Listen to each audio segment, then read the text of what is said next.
giving us as our leader and teacher, the one who's in America, in the person of the most honorable and humble Elijah Muhammad. I want to thank Brother Benjamin out at the outset for doing a wonderful job at opening up our eyes, giving us a good preliminary basic understanding of the aims and the objectives of the Honorable Elijah Muhammad. And also, and I'm thankful to Allah for seeing so many out here tonight, especially just before Christmas.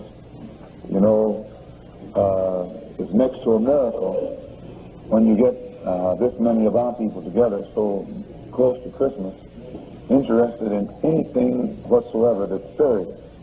But actually what this shows is the change that's taking place among the so-called Negroes, not only here in New York, but throughout America, throughout the entire world. Throughout the entire world today, dark mankind is waking up and undergoing a new type of thinking. And this new type of thinking is creating new approaches and new reactions that make it almost impossible to figure out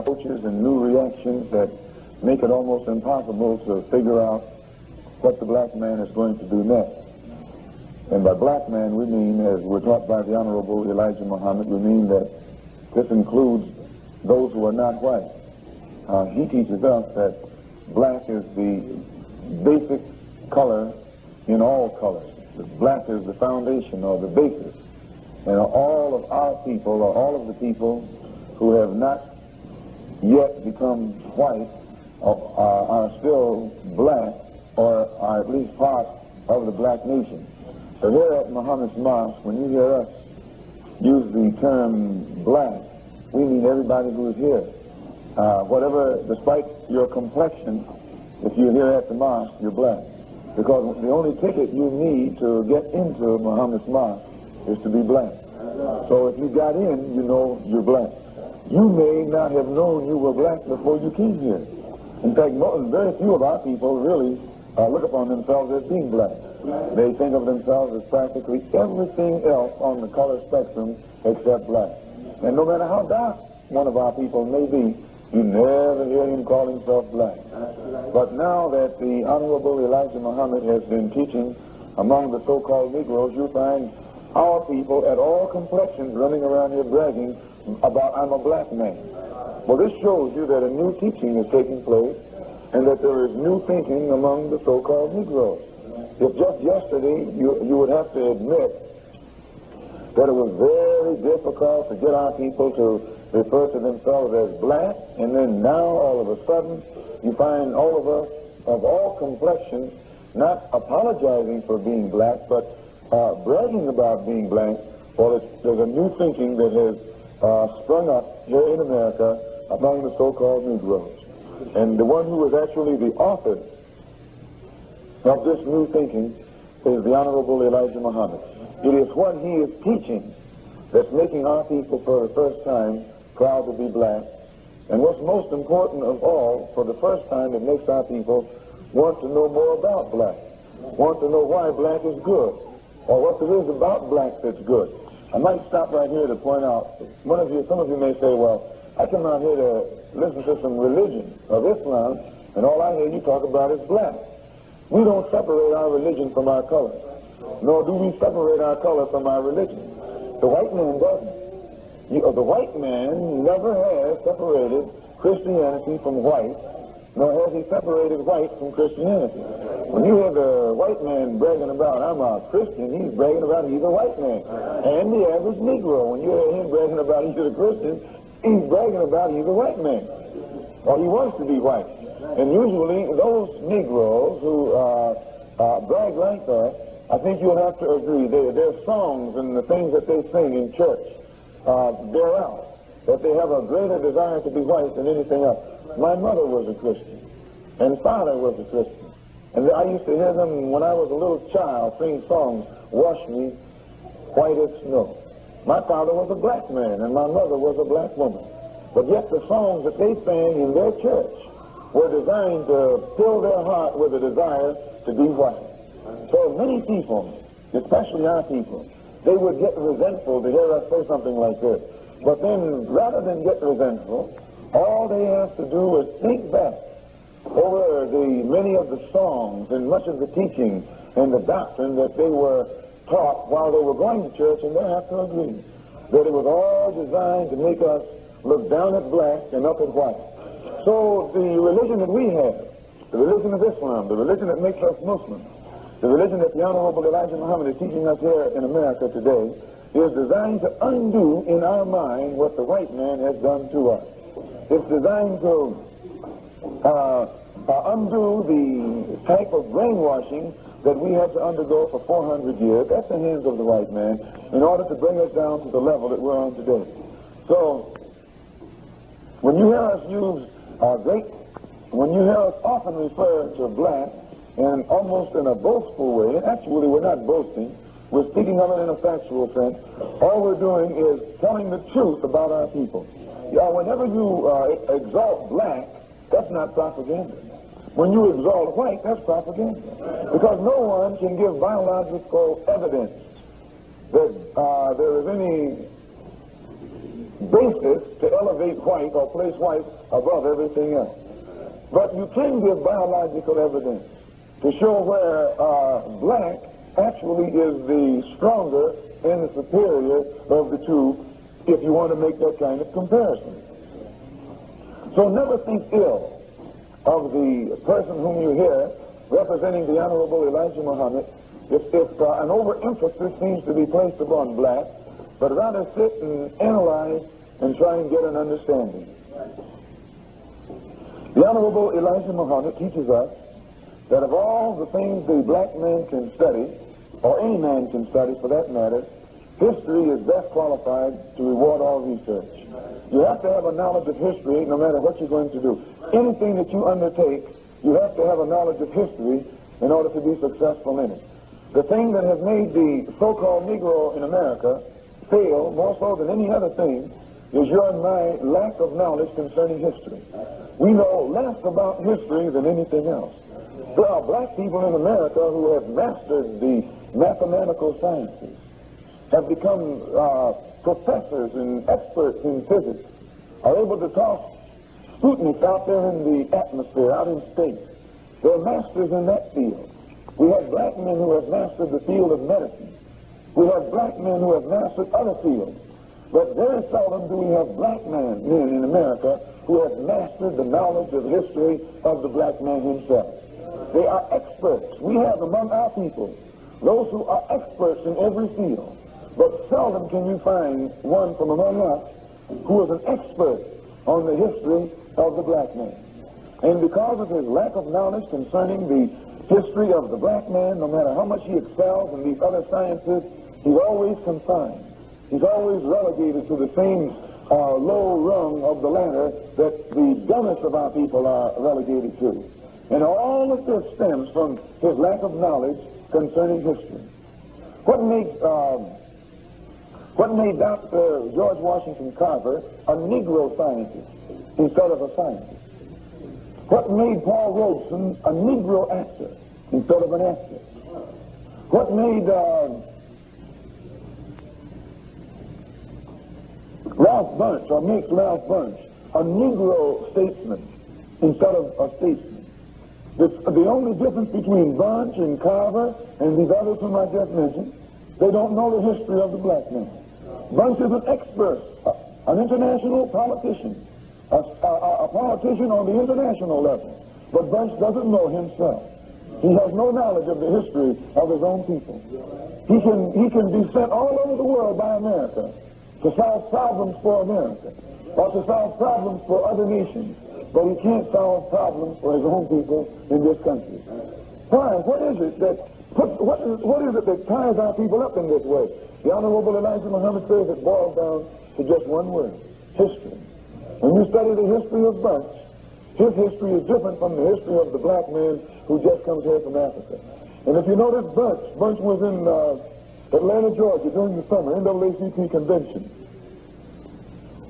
He was Jim Crow. He was segregated. He was not allowed to go in a hotel down there. Yet there are Africans who can come here black as night and go in some of these cracker hotels. Well, what is the difference between Bunche and one of them? The difference is Bunche doesn't know his history, And they, the Africans, do know their history. They may come here out of the jungle, but they know their history. They may come here wearing sheets with their head all wrapped up, but they know their history. You and I can come out of Harvard, but we don't know our history.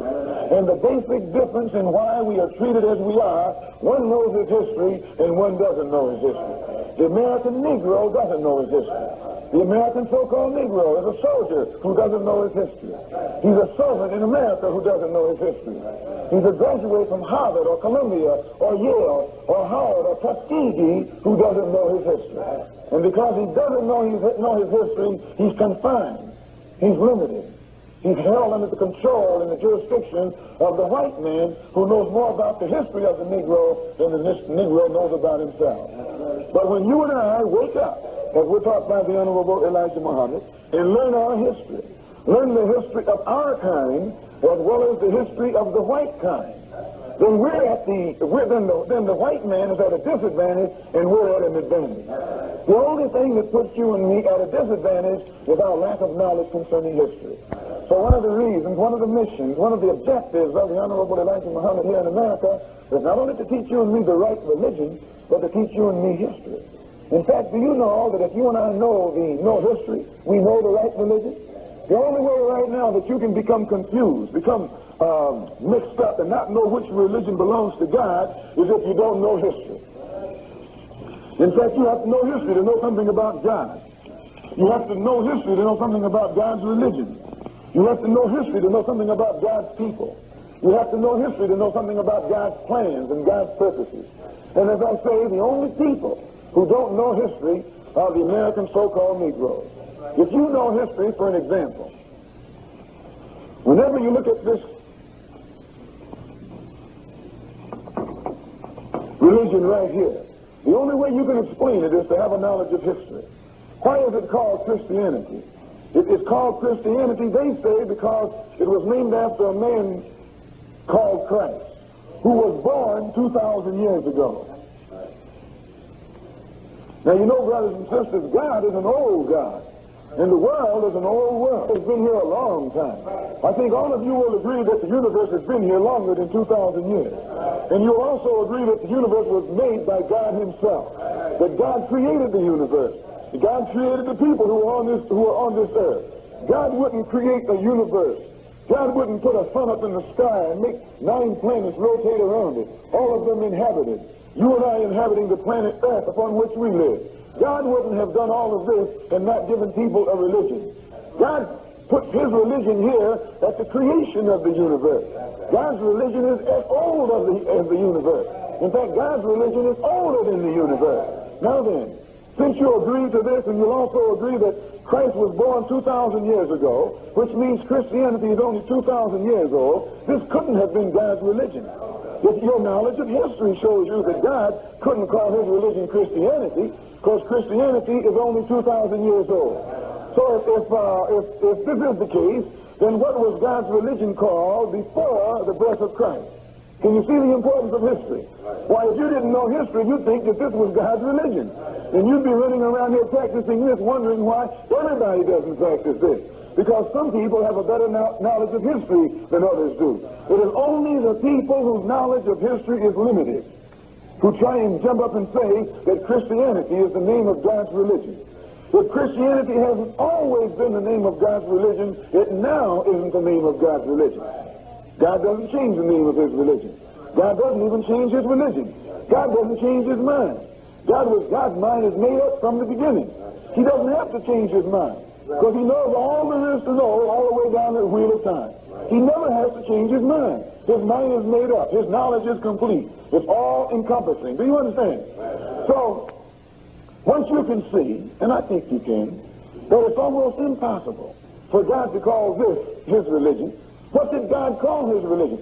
Christians are the ones who call God's religion Christianity, but God was here before Christians came on the scene. They tell you that the Christians had their beginning back there with the Romans. One of the Roman emperors who supposedly accepted the teachings of some of Jesus' disciples and then named what the disciples taught Christianity. But Jesus didn't even call it Christianity. This wasn't named this until 200 or 300 years after Jesus was dead.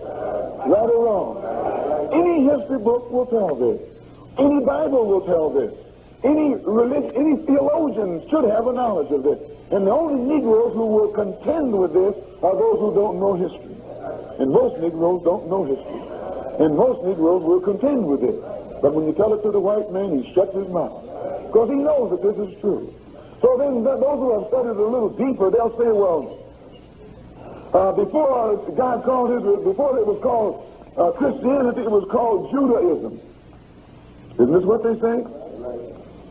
Named after a man called Judah. This right here doesn't follow logic. If Christianity became named this after Christ was born, and before Christ was born the religion was called Judaism, then that means that this got its name from the son of Jacob, whose name was Judah. But history tells us that Jacob was serving God before Judah was born, which shows us that Jacob's religion couldn't have been Judaism, and Isaac was Jacob's father. He was serving God also before Jacob, his son, was born. Isaac was Judah's grandfather, and Abraham was Judah's great-grandfather, meaning Abraham was on the scene long before Judah came on the scene. Now, you couldn't call Abraham's religion Judaism, because there was no such thing as Judaism in Abraham's day. There was no such thing as Judaism in Isaac's day or in Jacob's day. Do you understand? So what was God's religion before they called it Judaism? And this is something that the white man has never taught you and me. The white man is afraid to let you and me know what God's religion was called in Abraham's day, because Abraham was supposed to have been known as the father of all of them. He was supposed to be the progenitor of all of them. He's supposed to be one of God's first servants. One of the first to submit to God is supposed to be Abraham. Now, if you can see this, then find out what was Abraham's religion. And the Honorable Elijah Muhammad teaches us Abraham's religion was the religion of Islam. Islam only means complete submission to God, complete obedience to God. Abraham obeyed God. Abraham obeyed God so much so that when God told Abraham to take his son and sacrifice him, stick a dagger in his heart. Is that what he told him? Abraham took his only son up on the mountain and was going to sacrifice him to God, showing you that he believed in Islam. What does Islam mean? Obey God. Submit to God. So that this name here, if you'll notice, has no connection, no association with the birth of a man. This is not a man's name. This doesn't come from a man. This comes from a man. Buddhism was named after a man called Buddha. Confucianism was named after a man called Confucian. Right or Confucius, right or wrong. Likewise with Judaism and Christianity. But Islam is not connected with any man. Islam is independent of any man.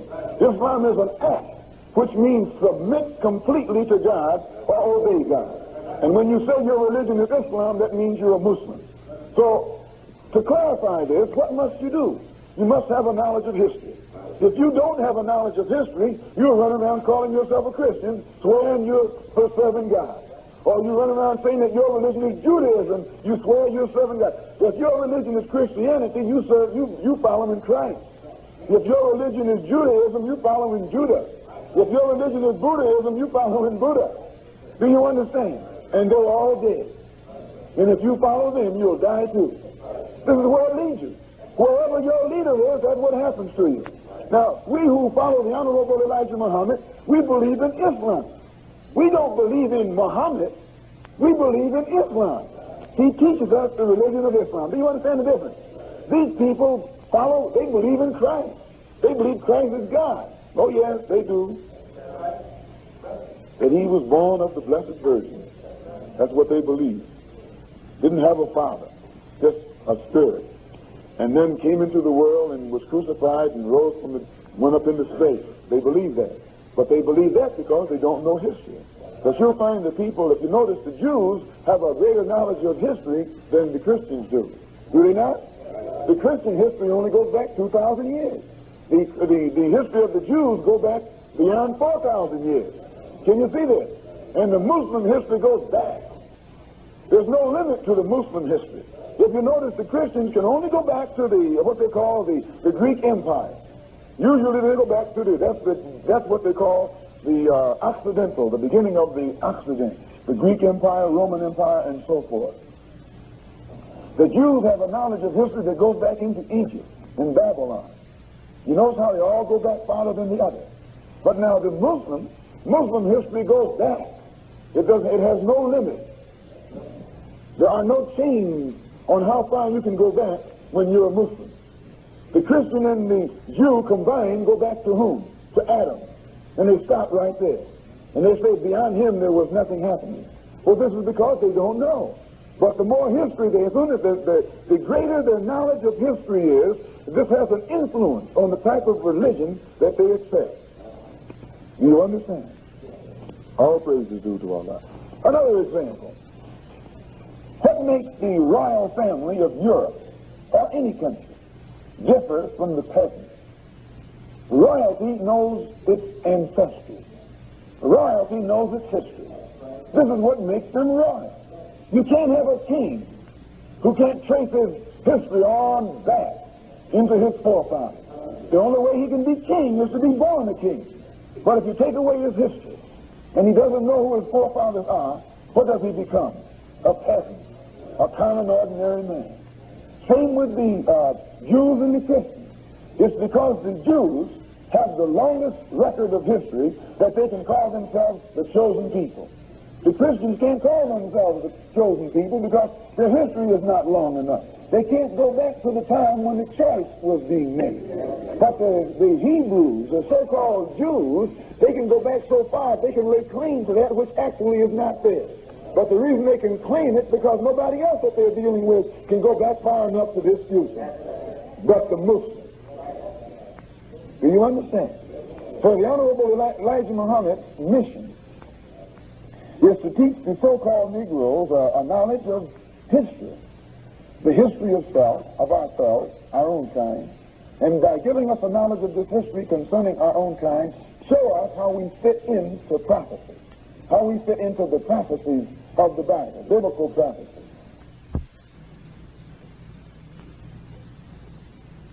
Which means, when you go in one of these churches, usually they name their church after some word in this Bible. Big Rock Baptist Church, or Drinking at the Well Baptist Church. They got all those kind of names, brother. Friendship Baptist, Union Baptist, Israel Baptist, Jacob's Ladder Baptist. Isn't that how they name them? They find some kind of old funny word in this Bible to name the whole religion after. Their whole doctrine is based on a verse in the Bible. He rose, Baptist Church. The Honorable Elijah Muhammad bases what he teaches not on a verse, but upon the entire book. From beginning to end, he says that he can open up the book and prove that what he's teaching is true, and prove that the Bible agrees with him, and then use the Bible to prove that what they're teaching in the church is wrong. You know, that's saying something. For instance, he says that in Genesis, the 15th chapter and the 13th verse, to give you an example, he points out where it says, and the Honorable Elijah Muhammad was mentioning this verse tonight on the radio. He said, "And God said unto Abraham, Know for a surety that thy seed shall be a stranger in a land that is not theirs, and shall serve them, and they shall afflict them 400 years. And also that nation whom they shall serve will I judge, and afterward they shall come out with great substance." Now the Honorable Elijah Muhammad says that explains his teaching right there. Because he teaches that the so-called Negroes are the ones that the Bible is talking about, who have spent 400 years as strangers in a land that isn't theirs. And you can't deny that we're strangers here. I don't think any of y'all will deny that we're strangers here. We're not in a country where we're made to feel at home. We'll put it that way. There's hardly any Negro in his right mind can say he feels at home in America. He has to admit that he's made to feel like a stranger. Right or wrong? Well, this is what God told Abraham. This is what God told Abraham would happen in this day and time. Remember, Abraham's religion was Islam. Abraham wasn't a Jew. Abraham wasn't a Christian. Abraham wasn't a Buddha. Abraham was a Muslim. Which means he obeyed God. God told him, your people are going into bondage. They're going to become slaves. They're going to be afflicted. There'll be strangers far from home for 400 years. The Honorable Elijah Muhammad said, you and I are the seed of Abraham. We're the descendant of Abraham. Now, the preacher in the church, he tells you that the Jew is the seed of Abraham. One of them is right and one of them is wrong. Either Mr. Muhammad is right and the preacher is wrong, or the preacher is right and Mr. Muhammad is wrong. This is what we are putting on the line today.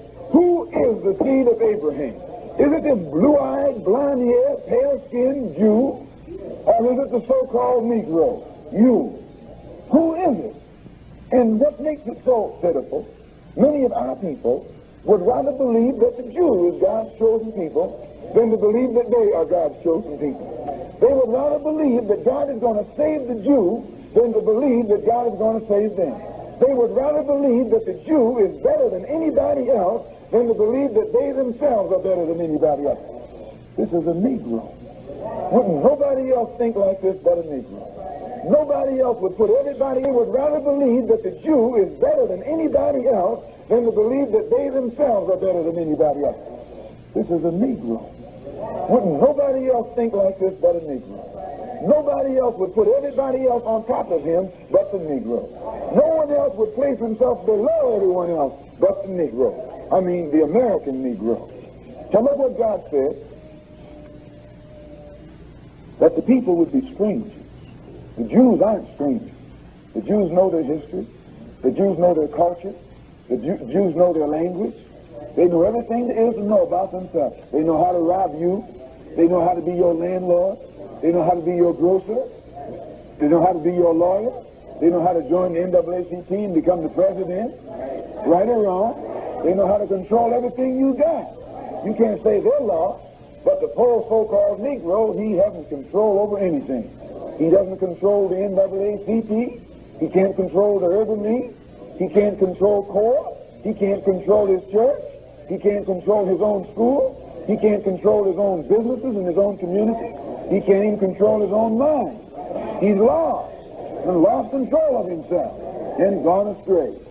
So he fits the picture here that the Bible says concerning our people in the last day. Know for a surety that thy seed shall be strangers in a land that is not theirs, and shall serve them. And you have served the white man. He hasn't served you and me. Why, the Jew hasn't served anybody here. You are the one that served. And they shall afflict them 400 years. And also that nation whom they shall serve will I judge. And afterward they shall come out with great substance. Oftentimes when you say this to the so-called Negroes, they'll come up and tell you that this is the Jew. But if you notice when Jesus was talking to the Jew way back here in John, he told them that if they shall know the truth and it'll make them free. The Jew popped up and says, how are you going to say we shall be made free? We have never been in bondage to anyone. Isn't that what the Jews told Jesus? Well, now look here. If the Jews told Jesus 2,000 years after Moses supposedly led the Hebrews out of bondage, that they had never been in bondage. Now, you know the Jews had Moses' history. They knew who Moses was. How could they stand up and tell Jesus they had never been in bondage? Because they had never been in bondage. Not these things that you call Jews. They weren't in Egypt. Those weren't the people that Moses led out of Egypt. And the Jew knows this. But the Bible is written in such a tricky way, when you read it, you think that Moses led the Jews out of bondage. But if you get a Jew in a good, solid conversation today, and you know how to talk to him, he has to admit to you that it wasn't out of Egypt land that Moses brought them. It wasn't out of bondage that Moses brought them. It was out of somewhere else. And then where Moses really brought them is their secret. But thanks to Almighty God, the Honorable Elijah Muhammad knows their secret. And he told it to us, and we're going to jump to that.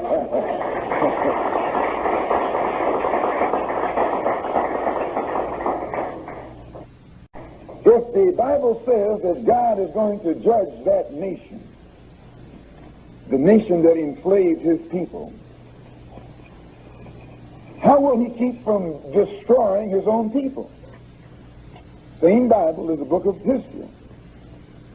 And in the 18th chapter of Deuteronomy, God told Moses, and in the 18th verse, God told Moses, I will raise them up a prophet. Talking about you and me, I'll raise them up a prophet just like thee, a prophet like Moses, whose mission it will be to do for you and me the same thing Moses did back then.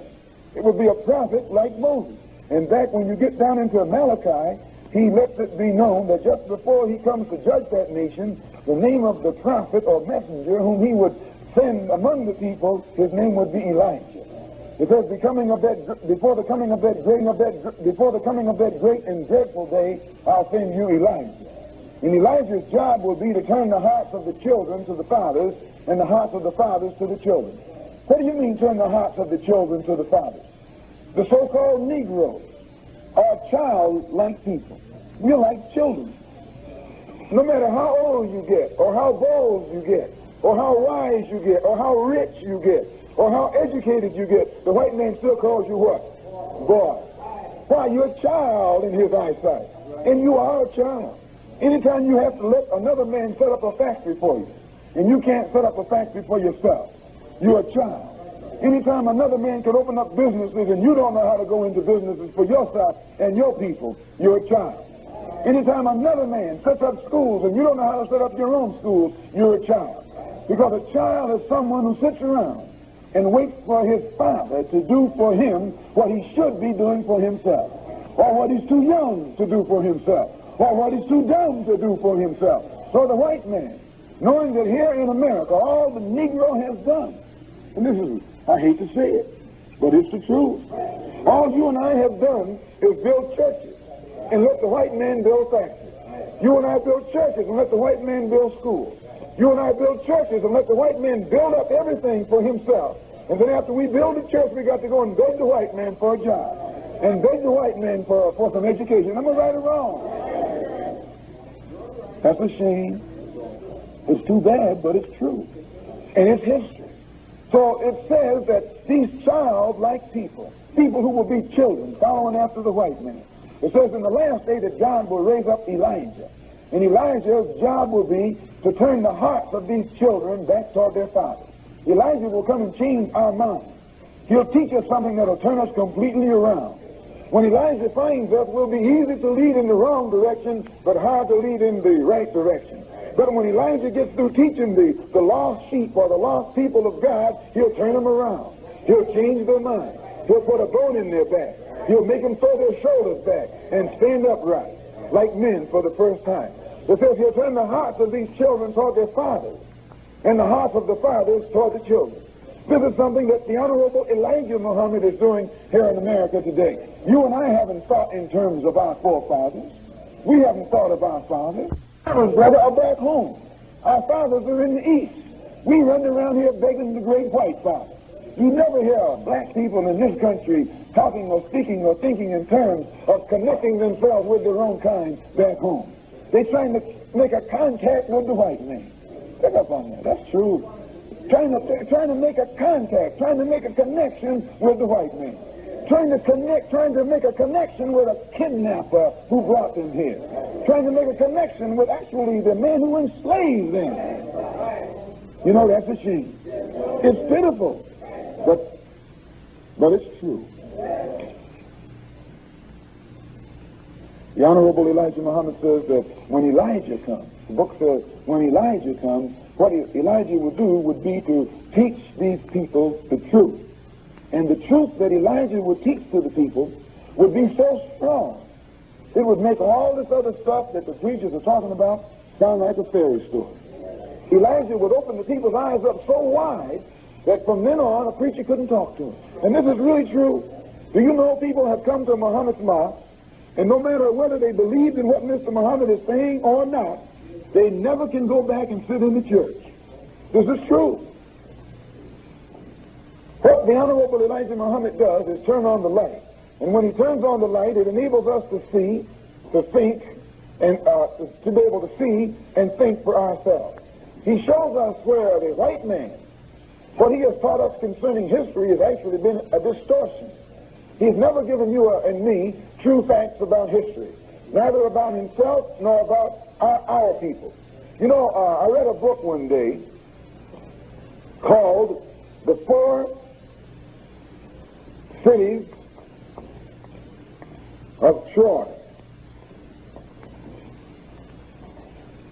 You can go to the library, some library, and check it out. What was this based on? Show you what a liar the white man is. When I say liar, you have white people who are scientists, and they keep truth in their own circle. And they never let they never let the masses know anything about this truth that they keep in the circle. They got something else that they invent and put out for the masses to believe. But they then something else that they invent and put out for the masses to believe. But they themselves keep knowledge in a circle. So, in this particular book, it pointed out that some archaeologists were delving in the ruins of the ancient city of Troy. And it's the practice of archaeologists, to dig. So in digging down into the ruins of Troy, they dug deeper than they intended to. And they ran into the ruins of another city that had been there so much longer ahead of this city of Troy that it had gone down beneath the sands of time. And they had built this city of Troy on top of it, and when these archaeologists were delving in the ruins of the ancient city, they learned that there was one that was there more ancient than that. So they started frantically digging down in that one and dug below it into another one. And before they got through digging, they had dug down and they had discovered that civilization in that area had been there so far back into history that at different times in history, the civilization had been destroyed, had become completely covered up with sand and dirt, until another people came along and didn't even know it was there and built another civilization on top of that. This happened 4 different times to give you somewhat of an idea of what the white man knows concerning the length of time man has been on this earth. And still that white man will jump up in your face and try and make you believe that first man was made 6,000 years ago named Adam. And a lot of Negroes are running around here talking about Adam.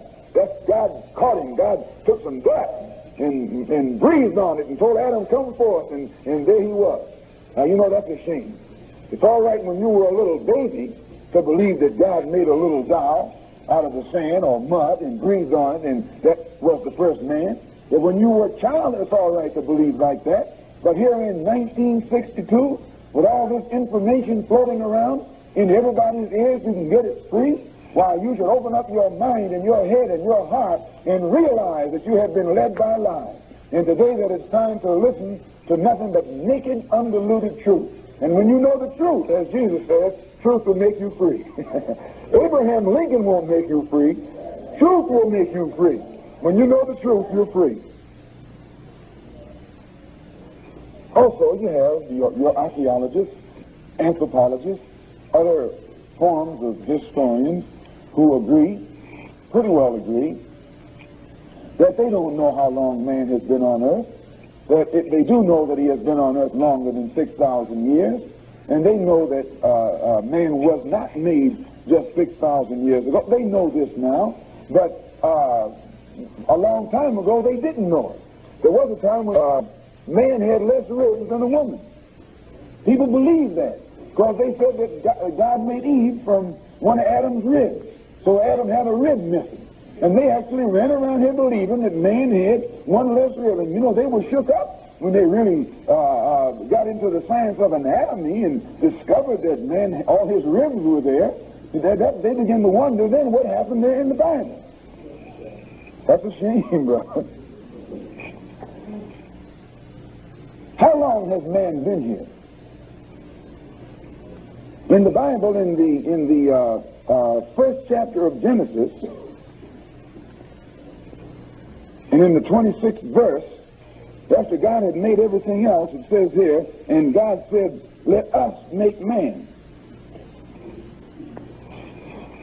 Let me write what God said here on the board. Look what God said, brother. I don't think you've ever looked at this. And it says, and God said, let us make man. The key word here is what? Yes. What does us mean? More than one. Who was God talking to? If God was all by himself and no one was here but him, Who was he talking to when he said, let us make man? Who was here with God that was about to help him make this man? When God was getting ready to make the sun, he didn't say, let us make some sun. He said, let there be light. And here the sun, a ball of fire, 2,679,785 miles in circumference, 853,000 miles in diameter, 14,172 degrees hot, and God can say, let there be, and that big ball of fire pop up in the universe with no help. Now, you know something is wrong. It should be harder to make that than a man. A huge ball of fire, 2,679,785 miles in circumference, 14,172 degrees hot. That's a whole lot of heat. And God said, let there be, and it just jumped up into the universe. He didn't ask for no help. He said, let there be this and let there be that. He had so much power that everything he wanted came into existence. As soon as he said be, there it was. But when he got to the man, something happened. He said, let us make man. Someone else was there then, wasn't it? That's something to think about. We'll let you think about it for a minute. The white man's world is a newer world than the black man's world. Yet this man that they said that they were about to make, and he said, we'll make him how? In our image, showing you that there's somebody there with him. In our likeness, showing you that still somebody is there with him. Let us make man in our image and in our likeness. Let us make him look like us. He won't be the same as we are. He'll be our image. That's God talking, right? He's talking to somebody. You know, I'm thankful to Allah for raising up the Honorable Elijah Muhammad and making us see these things that we could never see before. The birth of the white race has always been a secret. The Honorable Elijah Muhammad says that the birth of the white race is shrouded in the story of Adam. The story of Adam hides the birth of the white race. And because you and I have never been taught to look into a thing and analyze a thing, we took the story of Adam exactly as it was and thought that God made a man named Adam 6,000 years ago. But today, the Honorable Elijah Muhammad teaches us that that man, Adam, was a white man. But before Adam was made, the black man was already here. And that's not easy, that's not hard to see. The black man always sees. The white man will even tell you that. Because he refers to Adam as the first one. He refers to the Adamites as those who came from that first one. And he refers to the pre-Adamites as those who were here before Adam. Right or wrong? Those people that were here before Adam. And he always refers to these people as aborigines, which means what? Black folks. You never find a white aborigine. Rather, aborigines are called natives, or they're always dark-skinned people. You and I are aborigines, but you don't like to be called an aborigine. You want to be called an American. Aborigine actually means from the beginning. It's two Latin words. Ab meaning from, origine meaning the beginning. And aborigine is only the term applied to those dark-skinned people who have been on this earth since the beginning of the universe. You know, that's going way back. You say, what do you mean, since the beginning of the universe? The Honorable Elijah Muhammad teaches us that just as we pointed out there a moment ago, the black man has been here a long time. He never has had a beginning, but the white man has never had a knowledge of the history of the black man. It's like a father and a son. If the father is 50 years old, and the son is only 10, the father knows everything there is to know about his son because he was here before his son was born. The son only knows what has happened during his own 10 years, He only knows what went on before his arrival from what his father tells him. It's the same way with the black man and the white man. The black man's been here a long time, but the white man has been here a short time. Now, the white man only knows about himself what he's been told, and he hasn't been told anything. He came to himself up in the caves of Europe. He can't get any information that goes beyond the caves. And since you and I fell into his trap and was made deaf, dumb, and blind by him, now we don't have access to any information that the white man doesn't know about. So we think that the beginning of the white man meant the beginning of everything. Us too. We're not aware that we were here before he was made. Can you understand that?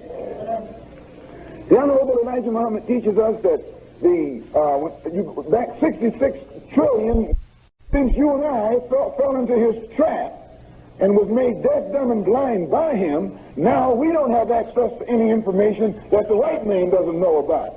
So we think that the beginning of the white man meant the beginning of everything. Us too. We're not aware that we were here before he was made. Can you understand that? The Honorable Elijah Muhammad teaches us that back 66 trillion years ago. Trillion, how much is trillion? Not hundreds, but nor thousands, nor millions, nor billions, but 66 trillion years ago, the black man was here then. But at that time, like we have the sun, which is the center of the universe, and the planet that we live on here called Earth, next to the black man was here then. But at that time, like we have the sun, which is the center of the universe, and the planet that we live on here called Earth, next to the 46 million miles from the sun is a planet called Mercury, and 67,200,000 miles from the sun, another planet called Venus, and 93 million miles from the sun is the planet here that you and I live on called Earth.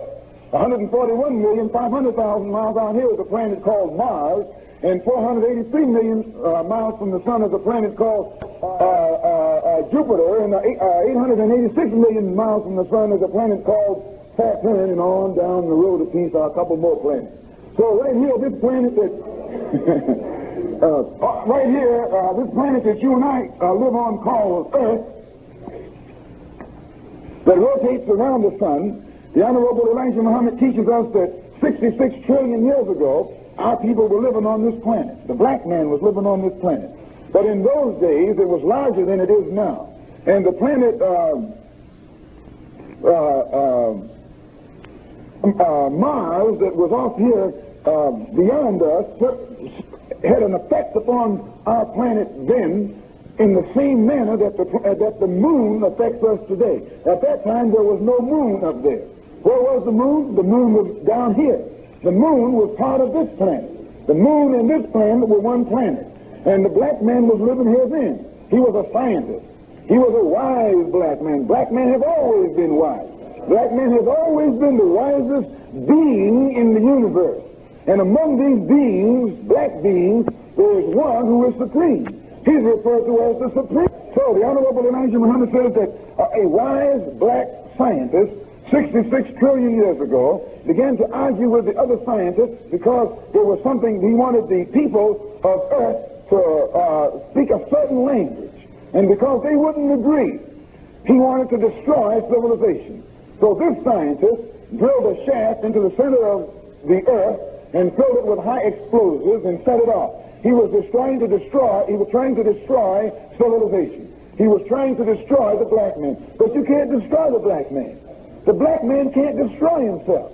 The black man has the most powerful brain in the universe. There is no intelligence more powerful than the intelligence of the black man. And because of this, the black man can't even create a thought that will destroy him. He's indestructible. You can blow up everything and the black man will still be here. You just can't get away from him, brother. So the Honorable Elijah Muhammad said they filled the earth, the high explosives and set it off. And when it was exploded, the piece that you and I today call moon was tossed out here into space, and it rotated around the earth. It still rotates around the earth. It came from the earth. It was blasted right out from the earth. And as it was blasted out from the earth, it turned over and over and over, and all of the water that was on it came along with the earth, stayed with the earth, so that the piece that was blasted out there has no water on it today. And because it has no water on it, it has no civilization on it, has no life on it. You can't have life where there's no water. Water is the source of life. Where there's no water, there's no life. Where there's no life, there's no civilization. Can you understand that? So this dead piece, called moon by us today, turning over and over and over, losing all of its water, all of the water coming with this piece. The Honorable Elijah Muhammad says that this piece, that the earth that we remained on, shifted, it dropped 36,000 miles in the pocket that we remained in.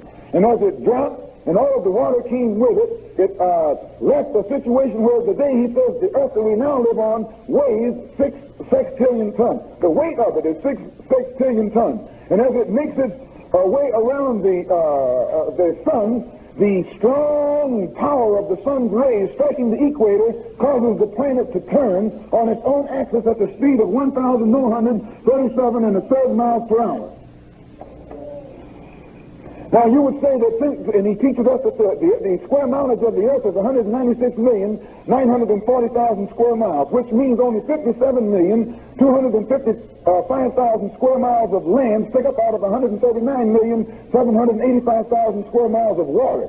3/4 of the earth's surface is covered with water, part of the water that left the moon and came with the earth. So you may say, well, how come, since it's the natural law for water to seek its own level, why doesn't it overrun the land? The Honorable Elijah Muhammad says that as the earth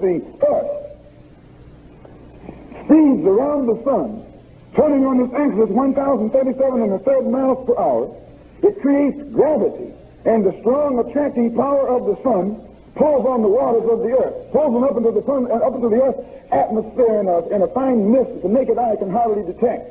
And as this water gathers in the earth's atmosphere, it then distills and comes back to earth. After it gets heavier than the atmosphere in which it is in, it distills and comes back to the earth in the form of water, hail, or rain, or snow.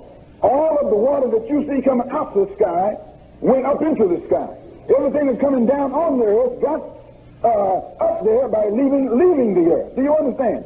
And he teaches us that it comes back down in the form of hail or rain or snow or whatever else you have, depending upon the temperature of the current of atmosphere that it was in. He says that at night the moon, the gravitational pull of the moon takes over.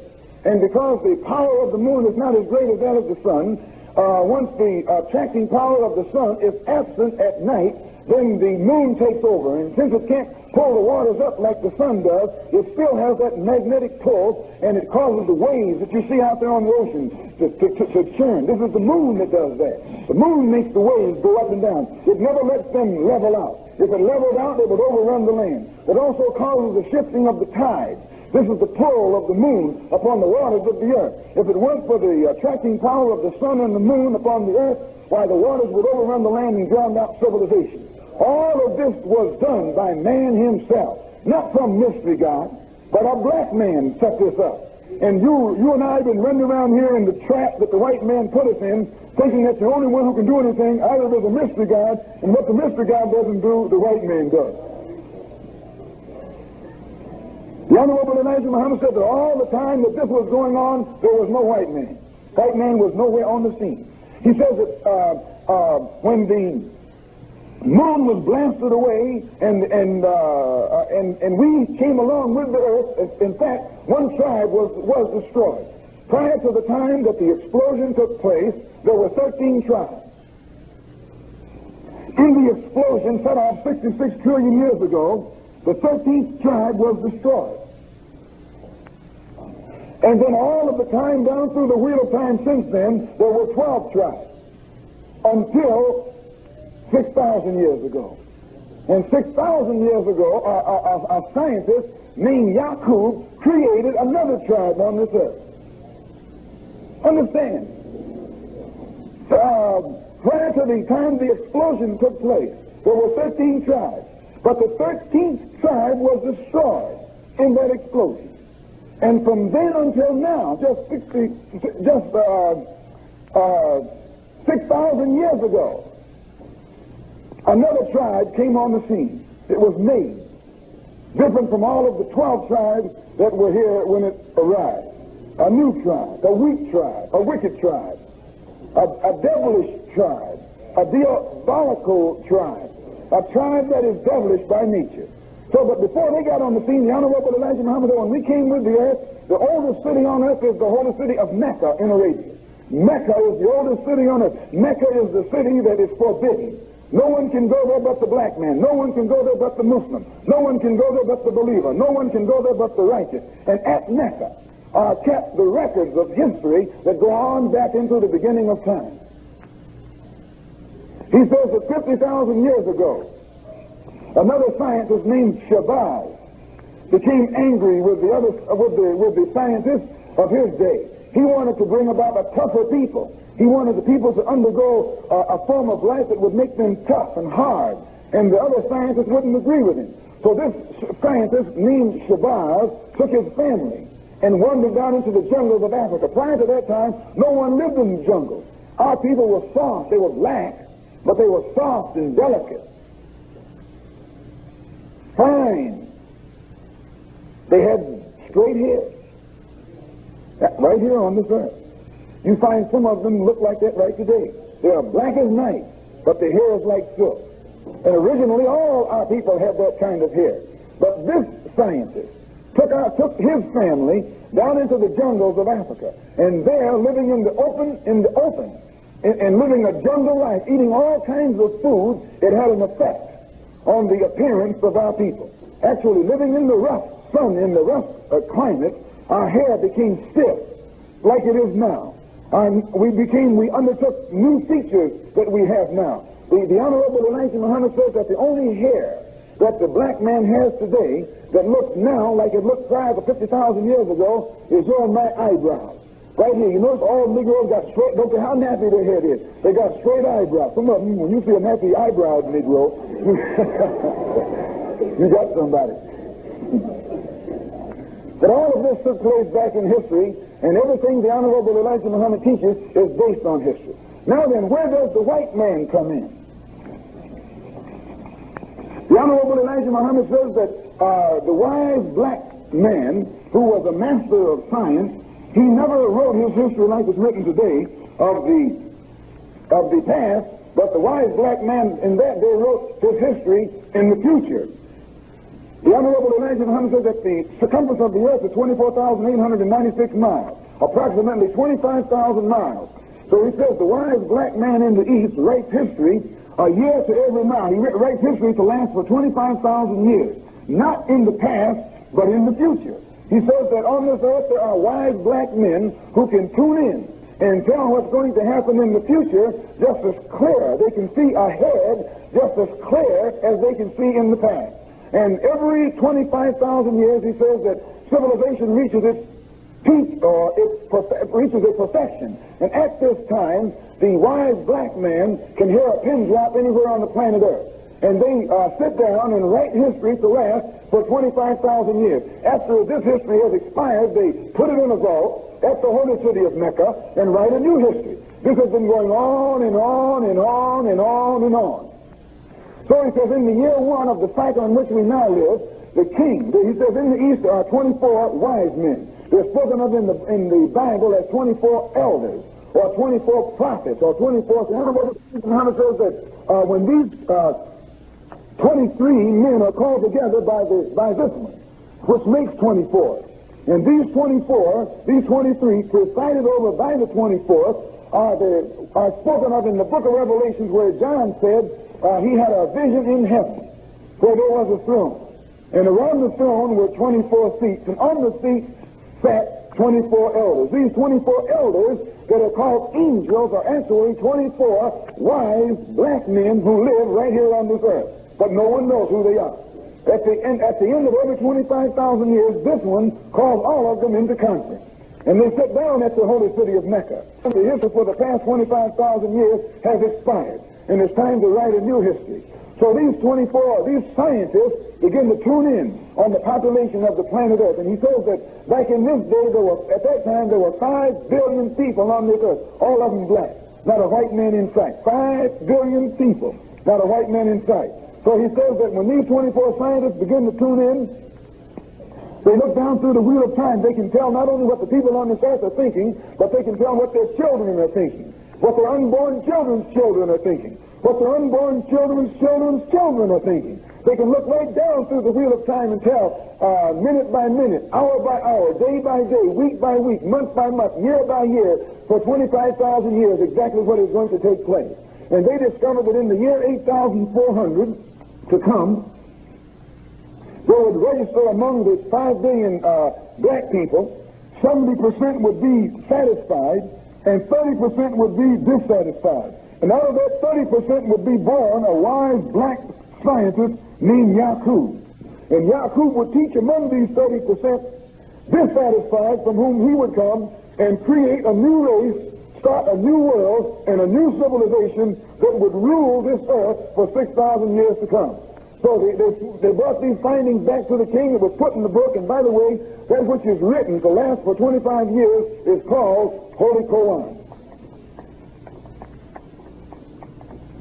The Honorable Elijah Muhammad said that this was put into the history, and then when the year 8,400 came, Yakub was born. When Yakub reached the age of 6 years old, he was playing in the sand one day with 2 pieces of metal, 2 pieces of steel, at which time he discovered what is known as the law of magnetism, that unlike attracts and like repels. 2 objects that are alike repel each other, like 2 women repel each other. But man and woman attract each other. Unlike attract and like repel. Yakub discovered this. So Yakub knew that all he had to do was make a man unlike any other people on this earth, and because he would be different, he would attract all other people. Then he could teach this man a science called tricknology, which is the science of tricks and lies. And that this weak man would be able to use that science to trick and rob and rule the world. So Yakub turned to his uncle and said, when I grow up, I'm going to make a man who will rule you. And Yakub's uncle said, what can you make other than that which will cause bloodshed and wickedness in the land? And Yakub pointed to his head and said, I know that which you know not. Yakub was born with a determined idea to make this man, because it had been predicted 8,400 years prior to his birth that he would be born to do this work. So he was born with this idea in him. And when his uncle realized that this was he about whom it was prophesied, his uncle submitted. The Honorable Elijah Muhammad says that Yakub went to school in the East. He studied the astronomical sciences, mathematical sciences, and the germination of man. He discovered that in the black man, there are 2 germs. In the black man, there's a brown man. In the black man, or the black germ, which is the strong germ, there's a weak germ, a brown germ. Yakub was the first one to discover this. And Yakub knew that by separating that brown one from the black one, and then grafting the brown one until it became lighter and lighter and lighter, it would eventually reach its lightest stage, which is known as white. And when it got to that stage, it would be weak. And because it was weak, it would be susceptible to wickedness. And then Yakub could take that weak man that he made and teach him how to lie and rob and cheat, and thereby become the ruler of all the rest of the world. So the Honorable Elijah Muhammad teaches us that Yakub began to preach. At the age of 16, he began to preach over there in Arabia, in the East. He preached among the 30% who were dissatisfied and got many of them to follow him. As they began to listen to Yakub's teachings and believe it, his teaching spread. His followers grew, and it created confusion in the land. So the Honorable Elijah Muhammad said that so much confusion came into existence over there that they threw Yakub's followers in jail. And as fast as they were thrown in jail, they taught more people. So the teaching spread in jail. Finally, Yakub was put in jail under an alias. And one day the Honorable Elijah Muhammad says that the thing began to get out of hand, and the authorities went to the king and told him that they couldn't control these people, but that they had the leader of the people in jail right now. And the king said, take me to him. And when the king went to the jail where Yakub was, he greeted Yakub. Assalamu alaikum, Mr. Yakub. I know you're Mr. Yakub. And Yakub said, wa alaikum salam, I am Yakub. And the king said, look, I come to make an agreement with you. I know that you are the one that it is written or predicted would be on the scene in this day and would create a new race, and there's nothing we can do to stop it. But in order for us to have peace, we want to make an agreement with you. In order to stop the confusion, and for there to be some peace in the land, we want you to agree to take all who will follow you and exile yourselves out on an island in the Aegean Sea. Yaakov told them, I'll go, but you've got to give me everything that I will need to bring into existence a new civilization. You've got to give me everything I'll need, that which will last me. You ought to supply me with everything I need for the next 20 years. And the Honorable Elijah Muhammad says that the king agreed with Yaakov to supply him. The government of that day agreed to supply Yaakov and his followers with everything that they need for 20 years. And he says that you get this in the Bible where it says Jacob wrestled with the angel. Jacob was Yaakov. And the angel that Jacob wrestled with wasn't God. It was the government of that day. Angel only means a power, or somebody with power. When a man has wings, or when a man has his wings clipped, you say that he lost his power, lost his position. So wings only mean a position of power and prestige. So when it says that Yaakov wrestled with the angel, angel is only used as a symbol to hide who it was Jacob was really wrestling with. Jacob was wrestling with the government of that day, and he made the government of that day give him everything he needs to last him and his followers for 20 years. Just like the Honorable Elijah Muhammad is telling the government of this day that they got to give us everything we need in our own separate territory to last us for 20 to 25 years. You say, well, so the Honorable Elijah Muhammad teaches us that Yaakov agreed, the government agreed. Yaakov took all of his followers down to the sea. And he says that the Honorable Elijah Muhammad says that Yaakov took 59,999 of his followers down to the seaside, with himself made 60,000. He piled them in boats and took them out to an island in the Aegean Sea called Pilar. In the Bible it's called Patmos. When you read in the book of Revelation where John on the island of Patmos for the word of the Lord, that was Yaakov.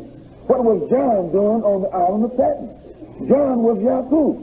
John was out there getting ready to make a new race. He says, for the word of the Lord. What was the word of the Lord? The word was that in the year 8,400, a new man would be made. A new race would be made. And when Yaakov and his followers got out there, his followers realized that Yaakov was wiser than any man of his day. And they recognized him as a god. He was a god to them. So when you get there in the Bible where it says, and God said, let us make man, what was Yaakov do? Not the supreme being. It wasn't the supreme being who made the sun that said, let us make man. When the supreme being made the sun, he said, let there be light. He showed he was supreme. He was independent. He needed no help, no associate. But when it comes to making a man, that God said, let us make man. He didn't speak with independence because there were two different gods. God, the supreme being, made the light. His word is being. That's how he makes things.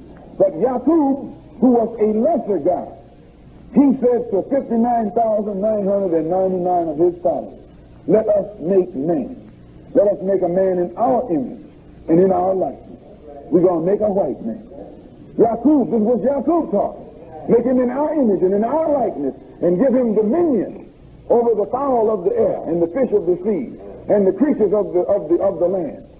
And we call him Adam. It's only a name for the white man. The white man has taken mastery over the air. His airplanes rule the sky. His submarines and ships rule the sea. His armies rule the land. This was the man that was made 6,000 years ago, and the purpose for making him was so he could rule the world for 6,000 years. That's the white man. Honorable Elijah Muhammad says that first thing Yaakov did, he got his ministers, doctors, nurses, and cremators together. He gave them the law because he had to set up a birth control law. He told the doctors whenever two black ones come to you to get married, stick a needle in their vein, take some blood, and go back and come and tell them that their blood doesn't match so that they can't get married. So he also said when a black one and a brown one come, let them get married. Or two brown ones come, let them get married. And then he told the nurse 9 months after they're married, when you go to deliver their child, if it's a black child, put a needle in his brain. and feed it to a wild animal, let it be destroyed. But if it's a brown child, take that child to the mother and tell her that this is going to be a great man when he grows up, because he's lighter than the others. But they tell her that the child that you destroyed was an angel baby, and that it went up to heaven to prepare a place for her when she died. Same old lie that they tell you today. Little baby died, they say it went to heaven.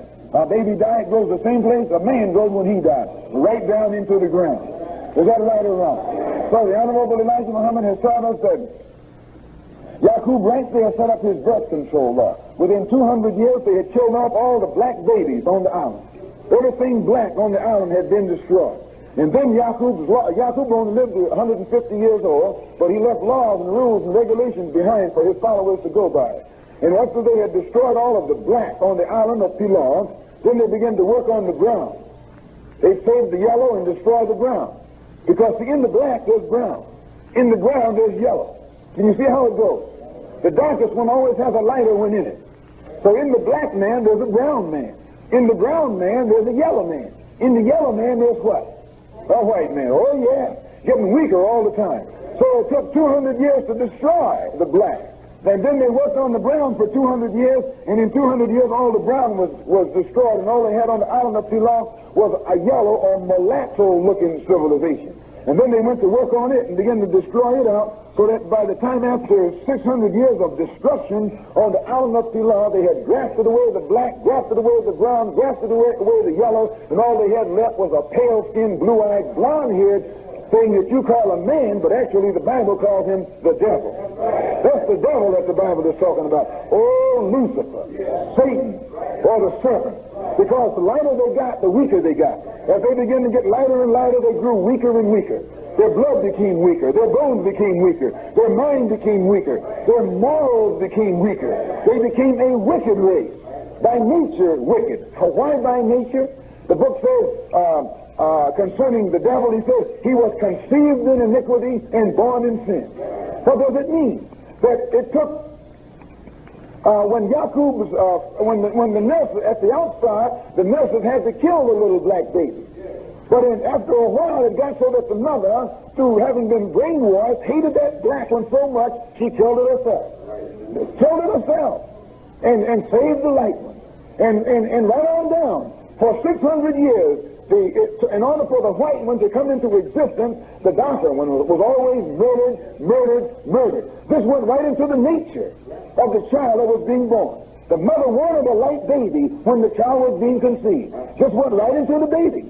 The mother hated black when the child was being conceived. This went right into the baby. So that at the end of 600 years of planting the seed of iniquity right into the brain, right into the mind, right into the heart, right into the nature of these people, by the time they got the white man, they had something that by nature hated everything that was darker than what he was. Why, they had to murder off the black in order to get to the brown. They had to murder off the brown in order to get to the yellow. They had to murder off the black, brown, and yellow in order to get to the white. And right to this very day, the white man by nature wants to murder black, brown, red, and yellow.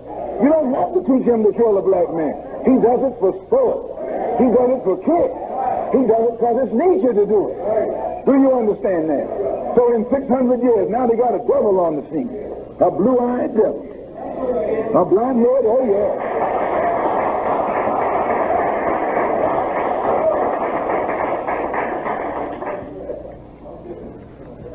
They was out here on the island of Ceylon. After Yaqub was dead. Yaqub was their father, but he never saw them, they never saw him. When the Bible, Yaqub was their God. When the Bible says no man has seen God, that's what it means. No white man has seen their God. None of them saw Yaqub because Yaqub only lived to be 150. That doesn't mean that no man can see God, the supreme being. While the book of Revelation said when he comes, every eye will see him. So the Honorable Elijah Muhammad says that after these devils got grafted, now we're not going to call them white anymore, we call them what they are. Well, white, that's their color. But devil, that's what they are. These aren't white people. You're not using the right language when you say the white man. You call it devil. When you call him devil, you call him by his name. Then he got another name, Satan. Another name, serpent. Another name, snake. Another name, beast. All these names are in the Bible for the white man. Another name, Pharaoh. Another name, Caesar. Another name, Frenchman, Englishman, American. All those are just names for the devil. So after they were out there for 600, after they had been made and grafted, and Yaqub was dead, then they packed up the bag and made it back into civilization. Yaqub had left them some laws how to go by. He left them a science called technology, how to divide and conquer. Yaqub told these people in his books, all you got to do to take over the world is lie. Go back among the black people. Take your woman and send her to the black man's woman, and let her lie about the neighbor across the street. And then send another woman to that woman to lie on this woman to that woman. And when they get through spreading those lies, and they all start fighting and killing one another, you tell them, let you be the mediator. This is the trick the white man used. It all comes from Yaqub. See, he's an underdog. He's a minority. And the only way a minority can rule a majority is got to divide the majority. This is the trick that the white man was born to execute among dark mankind here on this earth. Yaqub said, when you go back among them, lie one on the other, and when they start fighting each other, ask them to let you be the mediator. And as soon as you become the mediator, then you're the boss. White man has done this trick everywhere. Here in America, to the Indians. He sent one priest to the Indians in New York, and another priest to the Indians in Pennsylvania. And both of them would tell lies to both Indians. And the Indians who had never been at war with each other would start beating the tom-tom, the war drum. And then as they got ready to come together and fight, the priest would run in and say, let me be the mediator. The New York Indians, you move out to Minnesota. And the Pennsylvania Indians, you move out to Oklahoma. That would leave the whole state of New York and Pennsylvania for the white man. You see how he does it? He's all over the world. He does it. He's a mediator. He's an instigator and a mediator. He instigates division and dissension. And as soon as they start fighting one another, he says, okay, I'll settle it. If you don't think so, look all over the world right now. Every place on this earth, you got a division. South Korea, North Korea. South Vietnam, North Vietnam. Right or wrong? He is the one that makes this division. He don't let nobody get together. But when it comes to his kind, it's united. United States. Meaning all white people are united. United States of Europe, or European Common Market. They want to get together. But when you start talking about a United States of Asia or United States of Africa, well, he said, oh, no, too many different languages. Y'all don't have nothing in common. You see how he does it? He always discourages unity among others, but he encourages unity among his own kind. United we stand. That don't mean you.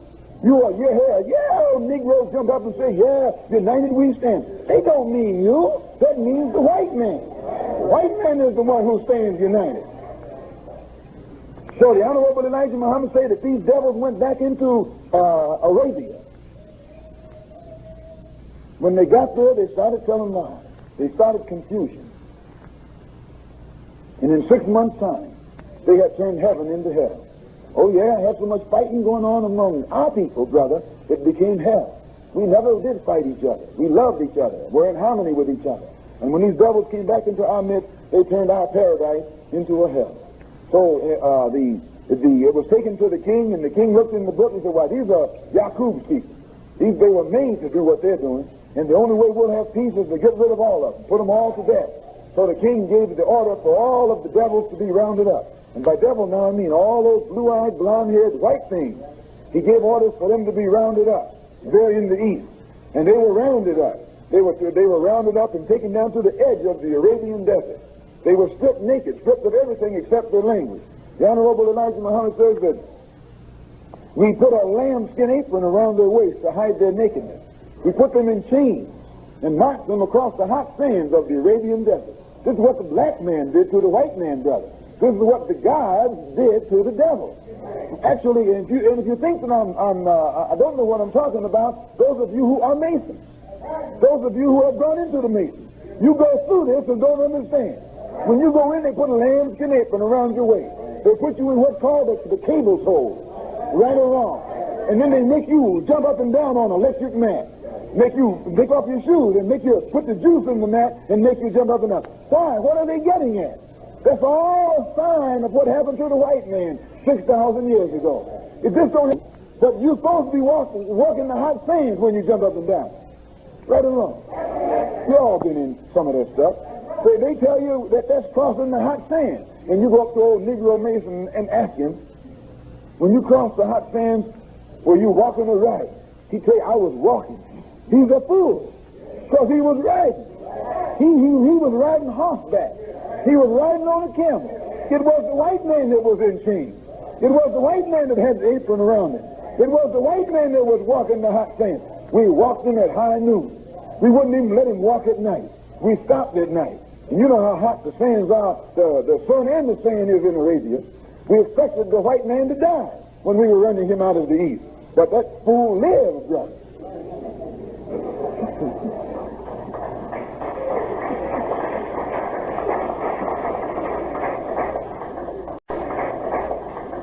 He lived. A lot of them died on the desert. And I might come back. In the Masonic. All of this is tied up in the Masonic ritual. When a man gets initiated into the higher degrees of that order, he goes through this. They put on the chains, they put on the apron, and they darken him up and pretend to be driving him across. And then when he gets up to the top order in those degrees, they tell him what it means. As a white man, they tell the white man what it means. A white Shriner or a white Mason what it means. The Negro never learns what it means. But it actually points back toward the time when the white man, who is the devil, as they say, was cast out of the garden. When the Bible says Adam sinned and was cast out of the garden, this is what it is meant. And an angel was put at the east gate to keep him from coming back in when the white man was run out of the east by the Muslims 6,000 years ago into the caves of Europe. The people called Turks were put there at the straits of the Dardanelles with swords.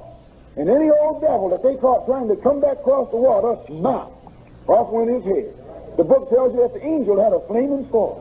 And any time any of them tried to come back across, they were put to death. The Honorable Elijah Muhammad says that the white man went down into the caves of Europe and lived there for 2,000 years on his all fours. Within 1,000 years after he had gotten up there, he was on his all fours. Couldn't stand upright. You watch your old cracker today. Crackers don't walk upright like black people do. They're about to, every time you look at them, they look like they're going right down on their all fours. But those who have had some education, they straighten up a little bit because they're taught how to straighten up. But a black man can be the most dumb, illiterate thing you can find anywhere, and he still walk like $1 million. Because by nature he's upright. By nature he stands up. But a white man got to be stood up. You got to put a white man on the square, but the black man is born on the square. Can we prove it? Yes. Notice in the East, dark people carry things on the head, don't they? Just throw it up there and walk with it. Show you they have perfect poise, perfect balance. This comes natural to them. You and I lost our poise. You can't even wear a hat on your head hardly today. The Honorable Elijah Muhammad says that within 1,000 years after the white people were up in the caves, they were on their all fours, and they were living in the outdoors where it's cold. This is cold over there as it is outside right now. They didn't have clothes. So by being out there in the cold, their hair got longer and longer. Hair grew out all over their body. By being on their all fours, the end of their spine began to grow. They grew a little tail that come out from the end of their spine. Oh, yes, this was the white man, brother, up in the caves of Europe. He had a tail that long. You ever notice anything that walks on its all fours has a tail? That which straighten up don't have a tail. Because when you get down, see, it just makes that spine come right on out. And by him being on up there just like a dog, he was crawling around up there. He was hairy as a dog. He had a tail like a dog. He had a smell like a dog. And couldn't nothing get along with him but another dog. The Honorable Elijah Muhammad says that all the beasts up in Europe wanted to kill the white man. Oh, yeah, they tried to kill the white man. They were after the white man. They hated the white man. So he says that what the white man would do, he'd dig a hole in the hill. That was his cave. And his mother and his daughter and his wife would all be in there with the dog. The only thing that made friends with the white man was the dog. Everything else hated him. He'd sit outside the cave at night in a tree with rocks in his hand. And if any beast come up to try and get in the cave at his family, he'd throw rocks at them. Or he'd have a club that he'd swing down and try and drive them away with. But the dog stayed in the cave with his family. The dog, and it was then, during that time, that the dog and the white woman amalgamated. The white woman went with the dog while they were living in the caves of Europe. And right to this very day, the white woman will tell you there ain't nothing she loves better than a dog. They tell you that a dog is a man's best friend. A dog isn't a black man's best friend. God is a black man's best friend. That a dog is the white man's best friend. They lived in that cave with those dogs. And right now, they got that dog smell. They got their dog lovers. Dog can get inside a white man's house and eat at his table. Look out of his plate. They'll kiss a dog right on the nose and think nothing of it. You're not a dog kisser. You don't see no black people kissing the rubbing noses with a dog. But little white children will hug dogs and kiss dogs and eat with dogs. Am I right or wrong? No, been inside their kitchen, cooking their food and making their bed. You know how they live in there. The dog will live right inside the white man's house better than you can. You try and break your way in there, they put a rope around your neck. But the dog has got free run of the whole house. He's the white man's best friend. The Honorable Elijah Muhammad said that they lived up there like that for 2,000 years.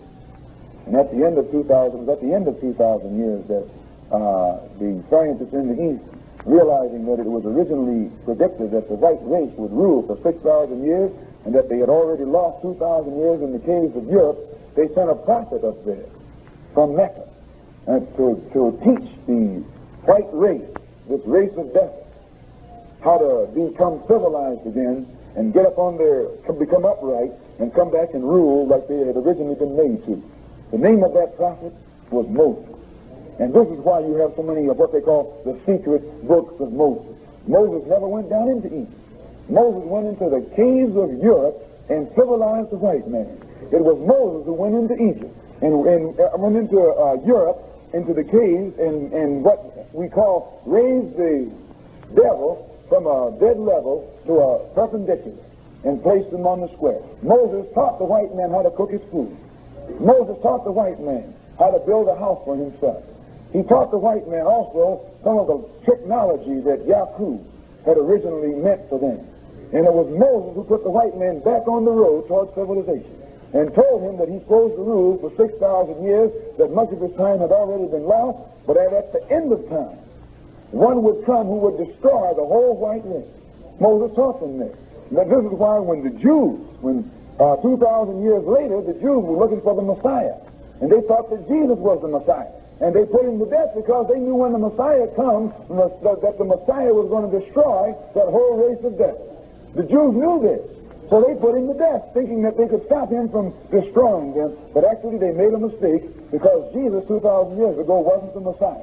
Their time wasn't up 2,000 years ago. Their time would not be up until 2,000 years later, the day and time that we're living in right now.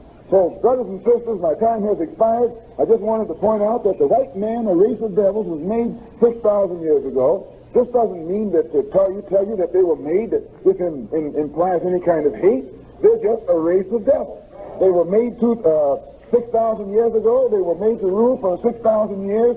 Their time expired in the year 1914. The only reason God didn't remove them then was because you and I were here in their clutches. And God gave them an extension of time. Not them an extension of time, but they received an extension of time to give the wise men of the East the opportunity to get into this house of bondage and awaken the lost sheep. Once the American so-called Negroes have been awakened to the knowledge of themselves and of their own God and of the white man, then they're on their own. It's left up to you and me then whether we want to integrate into this wicked race or leave them and separate and go to our own. And if we integrate, we'll be destroyed along with them. If we separate, then we have a chance for salvation. So on that note, in the name of Allah's messenger, the Honorable Elijah Muhammad, I bring my talk to a close. Salaam alaikum.